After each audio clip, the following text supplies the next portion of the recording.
Ferme les yeux un instant et imagine un monde où chaque jour, tu avances avec paix et confiance, sachant que Dieu guide chacun de tes pas. Dans notre société contemporaine marquée par l'incertitude et le chaos, nous cherchons tous un ancrage solide. Le flot incessant d'informations contradictoires, les pressions sociales et les défis quotidiens nous laissent souvent désorientés, à la recherche d'un phare qui illuminerait notre chemin dans l'obscurité. Aujourd'hui, le développement personnel est un sujet à la mode. On nous parle de motivation, d'affirmation positive, de succès. Mais au fond de nous, nous savons que quelque chose manque. Ces méthodes modernes nous promettent une transformation, mais elles ne s'adressent souvent qu'à une partie superficielle de notre être. Notre âme cherche une réponse plus profonde, une vérité plus solide sur laquelle bâtir notre vie. Le monde enseigne, crois en toi, tu es ton propre maître. Mais Dieu nous dit, crois en moi, je suis ton Père, ton guide et ta force. Cette différence est fondamentale. L'un place l'homme au centre, l'autre place Dieu comme la source de toute sagesse. Dans notre société contemporaine, nous sommes constamment encouragés à trouver les réponses en nous-mêmes. Pourtant, l'expérience humaine universelle témoigne de nos limites, de notre fragilité et de notre besoin d'une sagesse supérieure. Le roi David, confronté à ses propres limites humaines, reconnaît dans le psaume 139 versets 23 à 24, « Sonde-moi, ô Dieu, et connais mon cœur. Éprouve-moi, et connais mes pensées.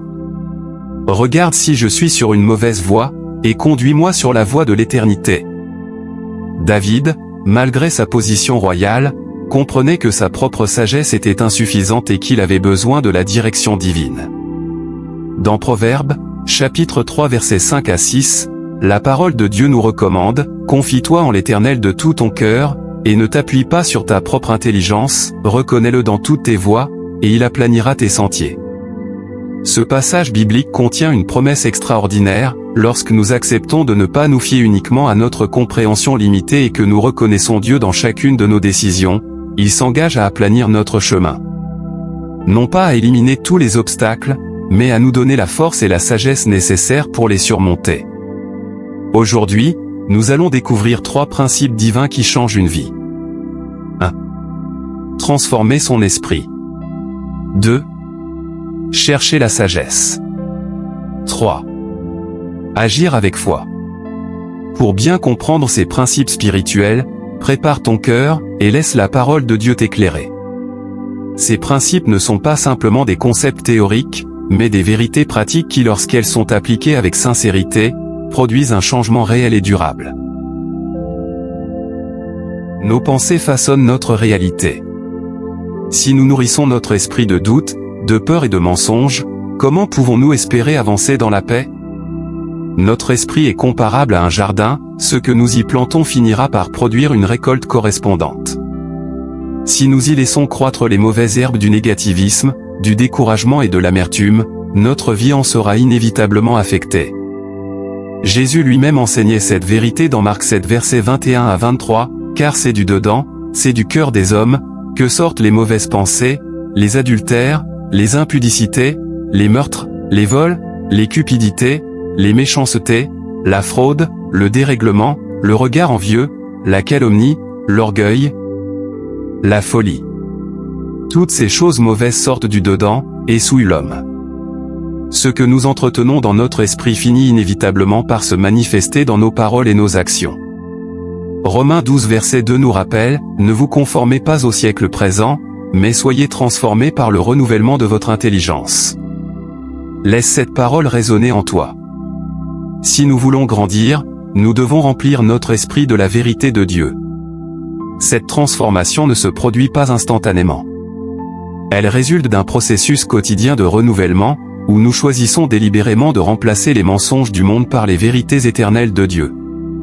Le psalmiste comprenait l'importance de méditer constamment la parole de Dieu, déclarant dans le psaume 1 verset 1 à 3, « Heureux l'homme qui ne marche pas selon le conseil des méchants, qui ne s'arrête pas sur la voie des pécheurs, et qui ne s'assied pas en compagnie des moqueurs, mais qui trouve son plaisir dans la loi de l'Éternel, et qui la médite jour et nuit. Il est comme un arbre planté près des courants d'eau, qui donne son fruit en sa saison, et dont le feuillage ne se flétrit point, tout ce qu'il fait lui réussit. » La méditation régulière de la parole de Dieu est un puissant catalyseur de transformation spirituelle. Dans Philippiens 4 verset 8, l'apôtre Paul nous donne une directive claire sur ce qui doit occuper nos pensées. Au reste, frères, que tout ce qui est vrai, tout ce qui est honorable, tout ce qui est juste, tout ce qui est pur, tout ce qui est aimable, tout ce qui mérite l'approbation, ce qui est vertueux et digne de louange, soit l'objet de vos pensées. Ce verset nous offre un filtre précieux pour évaluer ce que nous permettons d'entrer dans notre esprit. Paul était autrefois un homme rempli de haine et de violence.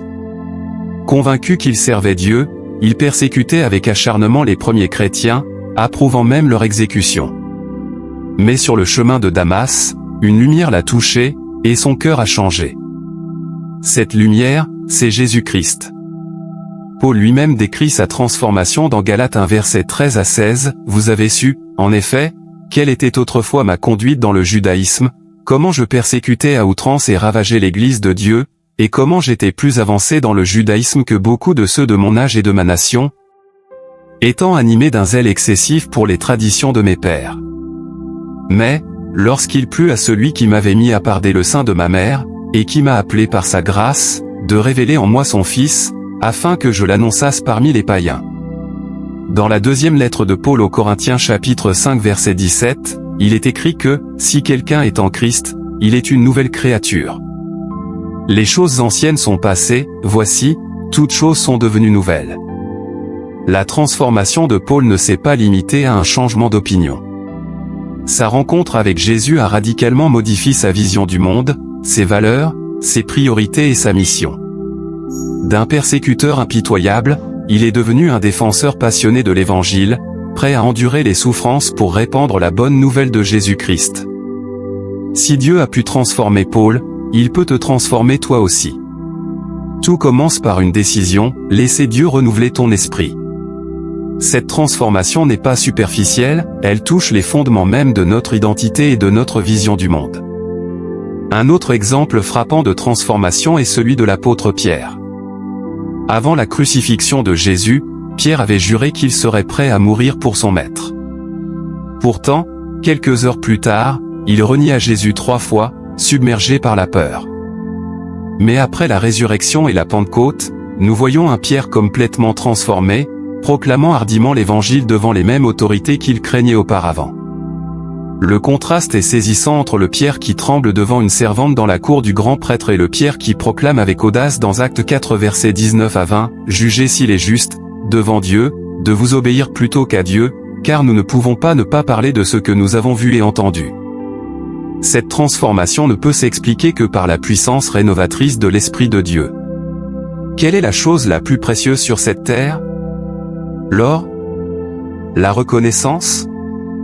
Le pouvoir? Notre société valorise souvent la richesse matérielle, la célébrité ou l'influence.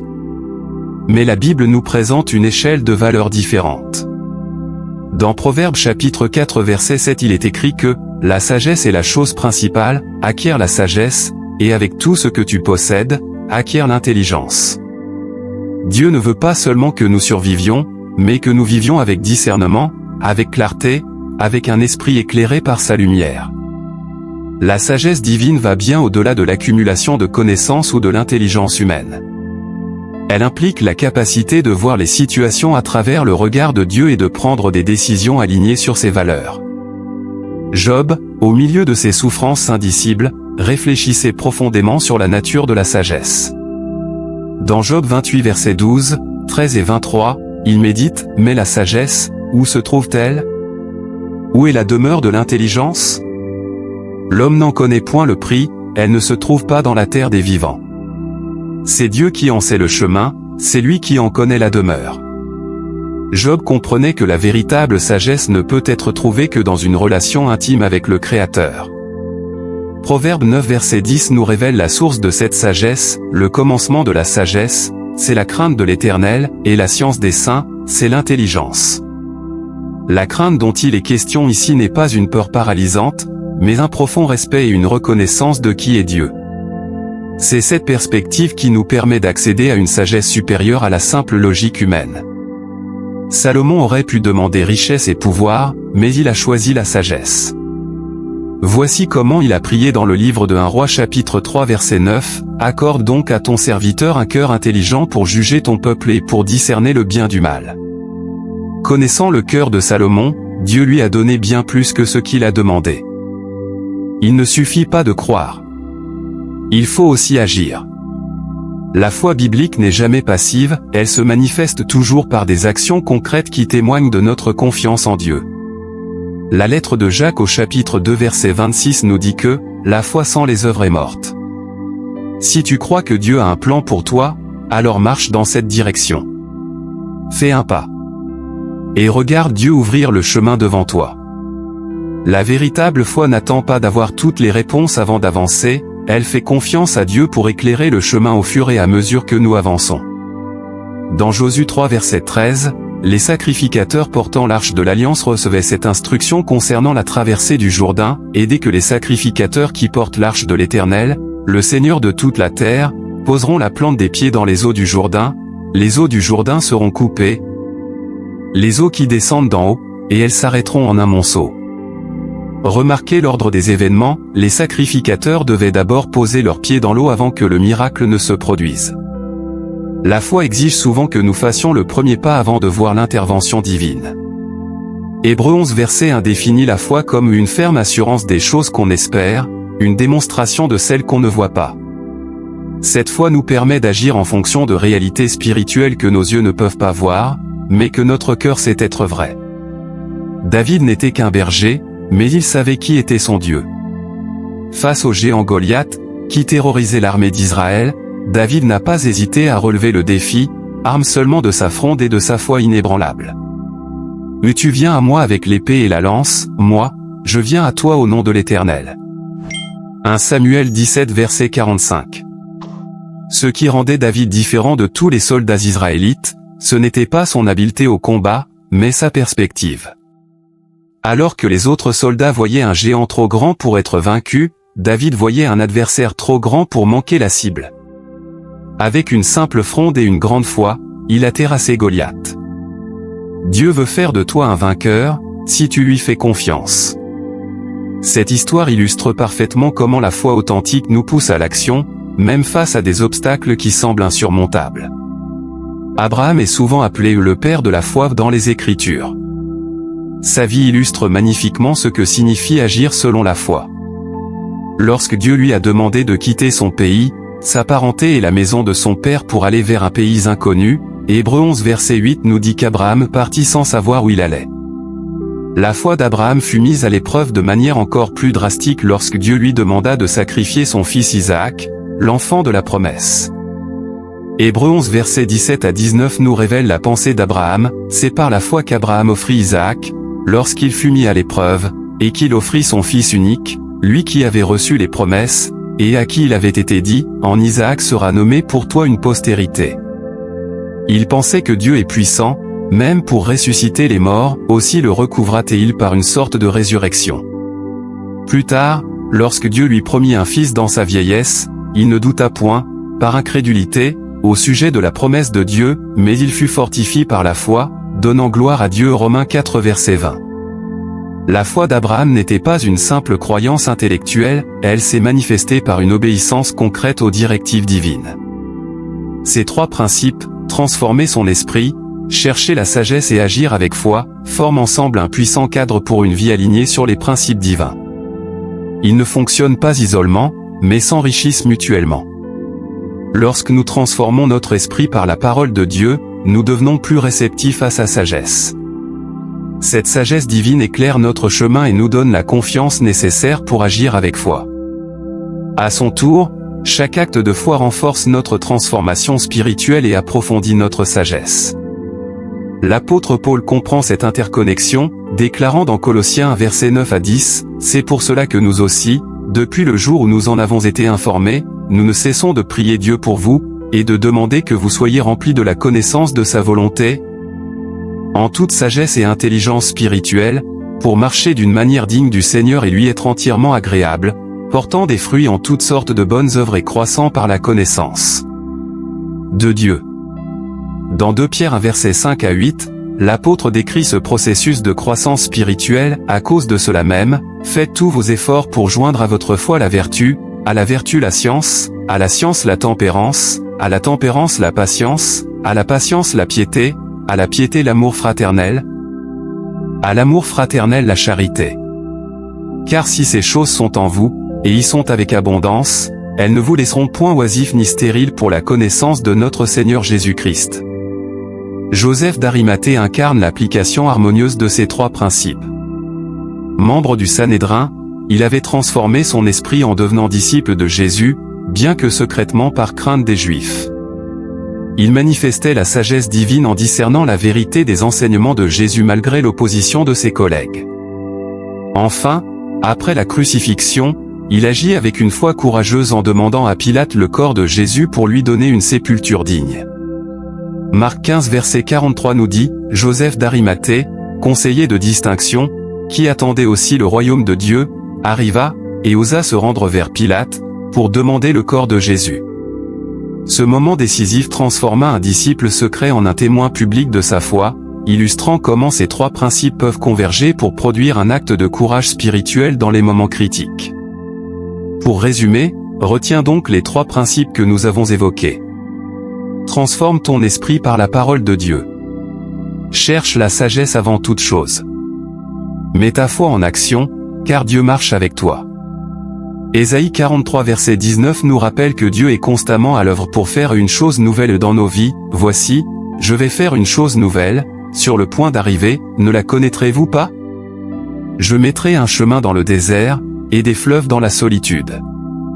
Quelle que soit l'aridité de ta situation actuelle, Dieu peut y faire jaillir des sources d'eau vive. Laisse ces vérités s'ancrer dans ton cœur. Ces principes ne sont pas de simples théories, ils sont des invitations à une vie transformée par la puissance de Dieu. Chaque jour est une nouvelle opportunité de les mettre en pratique. Dans Jérémie 29 verset 11, Dieu déclare, « Car je connais les projets que j'ai formés sur vous, dit l'Éternel, projets de paix et non de malheur, afin de vous donner un avenir et de l'espérance. » Cette promesse s'applique aussi à toi aujourd'hui. Dieu a des projets de bonheur pour ta vie, un avenir plein d'espérance. Le psalmiste David écrivait dans le psaume 16 verset 11, « Tu me feras connaître le sentier de la vie, il y a d'abondantes joies devant ta face, des délices éternelles à ta droite. » C'est cette promesse d'une vie abondante qui nous attend lorsque nous marchons dans les voies de Dieu. Seigneur, je te rends grâce pour chaque personne qui écoute ces mots. Remplis leur cœur de paix, renouvelle leur esprit et éclaire leur chemin. Qu'ils avancent avec confiance, sachant que tu es leur guide, leur force et leur espérance. Que ces principes divins prennent racine dans leur vie et produisent une transformation qui glorifie ton nom. Si tu crois en cette prière, dis Amen dans ton cœur. Que la paix de Dieu t'accompagne. Amen.